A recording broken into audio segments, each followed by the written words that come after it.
Welcome to Rick's Corner. I have a guest today who was referred to me. He's a martial arts bodybuilder, trainer, fitness trainer. He's got a long history in the sport of martial arts. His dad was very famous, Bolo Yeung from the movie Bloodsport. Yes. And Kickboxer, was it? Enter the Dragon. Enter the Dragon. And Bodybuilder. He worked with everybody.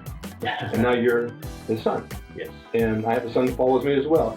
Anyway, it's my pleasure to have David Young, and I'm really glad that you can make this today. Thank you. Because I went and I saw your photos, I saw your bio, and I thought this is interesting to our viewers out here because it's different. Right. and so let me ask you a question. When your dad was doing what he was doing and you were just a kid, did that inspire you to move forward in your career? Did he help you a lot? Yeah, I'm sure he did help me a lot since I was a kid. Yeah. And he pretty much prepared a lot of the schedule for the whole time, every time when I'm doing like all different type of martial art, and almost like 6-7 days a week. And the schedule has been like working, like training, different type of training every single day. Okay. So I'm sure that he prepared all the training for me, and he knew, someday it's gonna be using for the reason. How old were you when you started that? I'm just turning 40. No, I mean then. Oh, him. Then when you started. Oh, when I started. Yeah. When I was probably 7. Seriously. Yes. And you started with the martial arts. When I started martial arts, when I remember that he started with me probably when I was like age 3 or 4 first, until he brought me to the martial arts school, and I think that around the time it's about 7 or 8, and that's how I started getting into more martial arts, different things. When you start with martial arts, I mean, there's so many ultimate fighting and mixed martial arts today. There's so many different types of things you do. Was it really basic at that time that you started? What was the first type of thing you started with in martial arts? First time of martial arts. First type of style, for example. He taught me some Tai Chi first, and then he took me to the karate school. Okay. And I studied like around 7 years. Okay. And I did some Taekwondo, Wing Chun, and some gymnastics. And that's why he wanted me to get into some film business. So age 13, I did my first film. So that's what I'm working on. Which was what? Actually, it's based on a true story of Jackie Chan. Oh, really? Yes. And the movie is called The Painting Faces. And it was such a good movie, but I wasn't, it's an important role. I'm just a little small role. Oh, no, we always start somewhere. That's okay. But, yeah, I did it pretty well. I learned a lot from the filming, and that's why I was going, to continue to do this. Well, the filming, I mean, all the types of styles that you learn, they all have their little twists and turns. It's just a different thing each time you learn something, right? Right. It's like eating a different meal every day. You learn how to do these things. And then when you get to the film and to the stunts, and your contact and your camera angles, it's a completely different thing again. Right. So that's a whole new world as well, learning how to work in front of the camera. Right. I bet you picked it up fast, though, right? Yes, of course. Yeah. And then when you did it, were you inspired? God, I want to do more. I want to do more. Come on. Yeah, it's a big thing, Like it is. Things like I wanted to try to get better and better every time. Sure. Yeah. It's the same like when you do bodybuilding. Every time you watch, every show what I did. Yeah. And then I just got watching the video and what I make a mistakes, what I have to learn, try to pick it up and try to get better every time. Oh yeah. Do you also instruct martial arts? Yes. Do you find that when you, like with this ring out here, when you instruct somebody, you're sharing your knowledge, that you actually get better at what you do by sharing? Yes, I most likely I just explain about my experience in all the technique that what is correct or incorrect, and also, of course, have to expressing the human body. That is most important. Absolutely. Yes. But your mind tells your body what to do. Yes. And if your mind doesn't work, the body's not going to go. You know more than. No, but you know how that works. I mean, it's like you can wake up someday and your mind's sharp. You can go and you think, okay, and I feel good. And then there's nights I think that I'm going to go to the gym tomorrow. I'm going to really tackle this and that. And I wake up, my body just hurts. And my mind says, no, you're not going to do it today. So it plays tricks on you. Right. So with all of your martial arts, what's your favorite style? It's very hard to say. At the beginning, I like more like Taekwondo and karate. But as soon as I moved to Los Angeles, and I realized that I feel like I want to learn something different. So I decided to pick up some more different type of martial arts like kickboxing and boxing. So after I got into like kickboxing and boxing, and I'm feeling like, yeah, something that I really, really enjoy to do it. Were you competing with this? Competing? Yeah, I mean going in for competition with that, Uh, like the UFC, for example. No, I haven't get a chance to done that.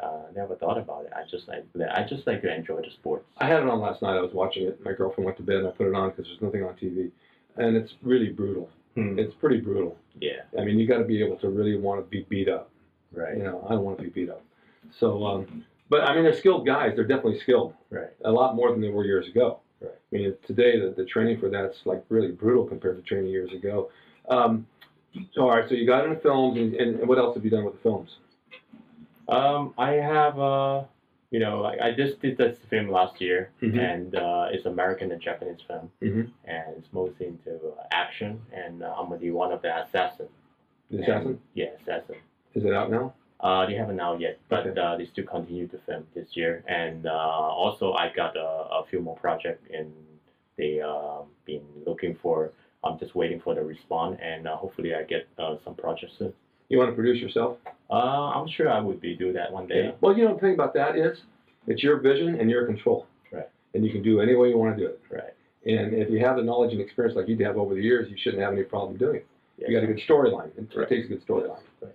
All right, so you went into bodybuilding too, which is kind of unusual to take. I mean, it's not really unusual to do both because you're training with the weights, you're doing all this stuff. But what inspired you with the bodybuilding? Because I saw pictures that you're ripped. Thanks. You know what? It took me for a while to transform my body. Is you know that, and it's not that easy. That I'm just gonna do it, and I have to prepare for several years just to transform. Because when I used to do bodybuilding, and my body is it's huge. As soon as I retire for bodybuilding, I have to transform myself, and how we become to different transformation. Different person. Sure.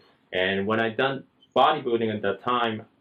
Reason why is, of course, film is very important. Of course. I've seen a lot of action film in the 70s, like Sylvester Stallone, Arnold Schwarzenegger, and they are pretty inspiring at that moment when I saw them. No, absolutely. So it's superhero. Yeah. Yeah. So I follow up at the moment, and till like age 13, 14, my dad, he started promoting a bodybuilding competition in Hong Kong.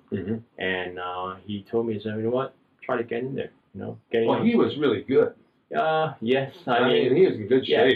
Yeah, he did several years Hong Kong bodybuilding show, and also he won Mr. Asia in 1975. Also. Right. Yes. Right. Yes. No, I've seen him in the films as well, but I've seen pictures of him. How tall is he? He's like 5'7". And what's his weight? Before, during the time when he was doing a bodybuilding, I believe it's like about 175. Because he looked thick. He looked big. Yes, I'm sure he was huge when I was a little kid when I seen him. Of course. That's my dad. He's bigger than life. Right. I went to those my boys too because they trained with me and one of them wrestled with me as well. So did you compete with the bodybuilding? I'm sorry? You competed? Yes, I did. And how'd you do in the competition? I did many show in overseas. Yeah. Until I moved over here in Los Angeles and I start competing. Yeah. Until I won a Cal in 1998. Oh, that's awesome. And in the middleweight until I still competing like 2001, 2003, and I did the USA, and this is the two last show that I haven't done. But you're still training every day? I still train every day. It's hard. I think my body's get used to it already. Isn't that funny? Because it does. I mean, you're 40 now, right? Yes. You find it harder at 40 than it was at 25, 30? You know what? I feel I don't look it up my age. I never look and see my number, but I feel like I'm stronger than when I was 18. I like that answer. Thank you. That's a good answer. All right, I just turned 70, and I don't like to think of my age either. I mean, I never get guessed at. You look great. Well, I'm okay. It's just that, and I don't know about you, but from wrestling and all the bouncing in the ring, I've suffered a lot of injuries. The shoulders are hurt. I need a knee replacement. I ripped a tricep. These things just happen, and a lot of people would just say, okay, no more work. I'm just going to sit. Right. I can't sit. I don't think you're that type either. Yes, you I get can up sit later. and you go. Yes. And you don't think about it. You just go. Like you say, age is a number. I mean, I think I need another 50 years. I'm going to try and do it anyway. Well, I guess because we've been done different sport for so many years, your body's so used to it. Yes. If you're just sitting at home and during the time, like you don't know what else you want to do, and Right. And that's how I feel. I always go to the gym, cardio, even if I don't work out. I do too. Yes. I go 7 days a week. If I don't train tomorrow, I'll just do the bike. I'll do some cardio, something. Yes. Just to get me there. Because what it does in the morning, since I work out of my house and this is my business and what I do, going to the gym is going to my office. That's where I go to work. In the morning, I do my thing. I get the blood flow. I do this. I go out and I have coffee at Starbucks. I get my journal for the day and I start my shows. If I sat home, I would get lethargic. I wouldn't do anything. I feel horrible. Right. So, there's a few of us like that. There's other few that just sit home and say they don't want to go anywhere. Right. But you have to work through it. Yes. Yes. How's your diet? What do you eat? I eat pretty clean. Yeah. But I don't eat too much meat anymore. Not too much protein because I realize that my body needs to clean up a lot more than when I used to do bodybuilding. I get a lot of protein. Of course. Chicken, beef. But now in this day, I just start eating more veggie. Do you notice a difference in your muscularity when you do that? I can feel because I don't want to put more size on it anymore. Right. I'm just going to maintain my weight. My weight usually like between 155 and 160. You're that light? Yeah. You look much bigger. Yes. Thanks. I think because the separation, more defined. Oh, of course, yeah. It look a lot bigger, but you look good in your clothes too. I mean, you've got the shape of a bodybuilder. Yeah. Even at that weight. Because all my clothes small size. That's why. That's funny because I have Rich Piana. Do you seen Rich? Yes. Well, he weighs 280. Yes. And he comes in, he sits down with me, and I bring a shirt and switch into a tank top, and he's pulling and stretching and pulling. He's 280 pounds. I wear a double X, and I like to be loose in my shirt. I said, "What size is that shirt, Rich?" He said, "It's a medium." Why? He said, "It makes me look bigger." I'm not comfortable like that. That's how I feel. Yeah, I'm not comfortable like that. It doesn't feel good to me. Where are you training now? I'm training in Pasadena, and the gym is called Matador Performance Center. Mm-hmm. You live out there? Yeah, I love it out there. We go out to dinner there like once a week. Yes. So many restaurants. Yes.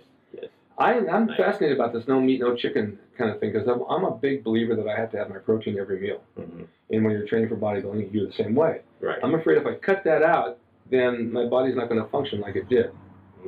Well, see, I believe everything that you have to get used to it because the way I feel that if I have like too much protein in my body, long term, it probably affecting my function.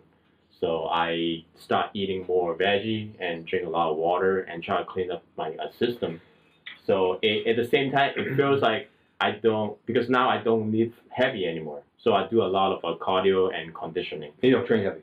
I don't really train heavy. No, I don't train anymore. I don't think you need to. Yes. I mean, we've all been through that in the beginning when we're younger, and then you start getting aches and pains and say, you know what, prove myself, don't have to do it anymore.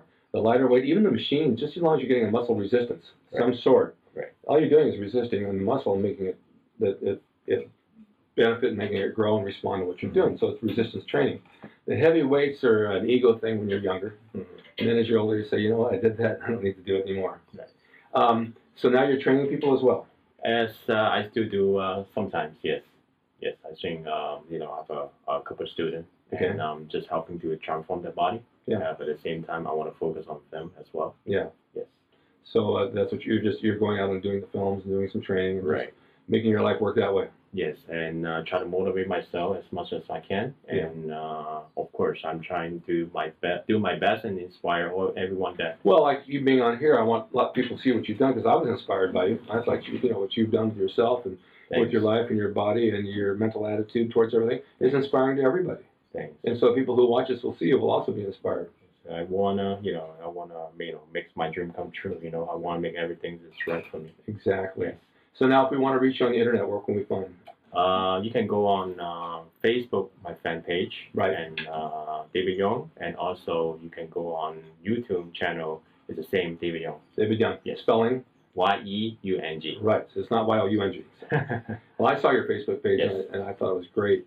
And I want to thank you for coming here. Thank you. I know you traveled a little bit to get over here, but thanks for inviting me here. No, I'm very thankful. Thank you so much, David. Thank you very much. I've learned from you, and thank you guys for watching. And stay tuned for more. And David will come back one day, and we'll talk some more when he's doing some other stuff in his films, and we'll promote him. But look him up on YouTube and look him up on Facebook. He's got a lot to tell. There's a nice story there. There's a lot of great photos, and I was really impressed. Otherwise, I wouldn't have me here today. So thanks for watching Rick's Corner, and we'll see you next time. Thank you.